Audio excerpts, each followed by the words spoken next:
face à ces menaces existentielles. Ce sont autant de questions, comme les histoires d'embargo à la suite. Nous avons vécu ça parce que on estime que pendant la crise post-électorale, ces mesures qui sont inhumaines, parce que finalement, qui souffre? Quand vous mettez un embargo, vous profitez de votre position de face maritime, en violation du droit international, vous mettez un embargo sur les peuples, ce ne sont pas les dirigeants qui souffrent, c'est le peuple que vous visez. Et donc, tous ces l'un mis dans l'autre, je crois qu'à la limite, on pourrait dire on a poussé nos frères à sortir de la CEDEAO. C'est dommage, mais c'est le message qu'ils nous donnent. Et hier, j'ai reçu le message parce que c'est moi qui ai eu l'honneur de donner l'award de l'AES. J'ai compris la symbolique. Ils sont pour l'intégration régionale, mais ils veulent que nous refondons totalement cette intégration-là. C'est le message qu'il faut comprendre. Donc notre parti en a pris la conscience, notre parti travaille à ça, le président Laurent Gbagbo travaille à ça. Il faut une réflexion, une refonte totale de notre espace communautaire, de notre intégration, pour qu'elle soit effectivement au service de nos États et de nos populations, et qu'elle soit effectivement une intégration qui défend notre souveraineté, au lieu de donner l'expression d'être une association qui travaille sous contrôle. Alors, autre actualité, le président du Faso, le capitaine Ibrahim Traoré, a récemment évoqué la présence de bases, de centres d'opération plutôt en Côte d'Ivoire visant à déstabiliser le Burkina. Au niveau de votre parti, le PPACI, vous avez demandé des explications au gouvernement ivoirien.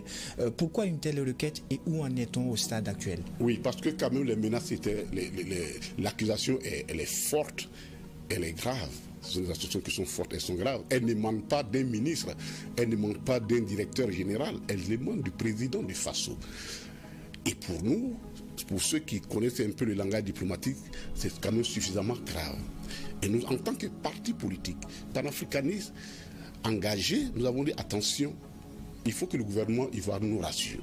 Nous ne disons pas absolument que le président Burkina Faso a raison ou il a tort, mais nous disons que vous devez rassurer les Ivoiriens. Prenez la parole, dites aux Ivoiriens qu'est-ce qui est réellement.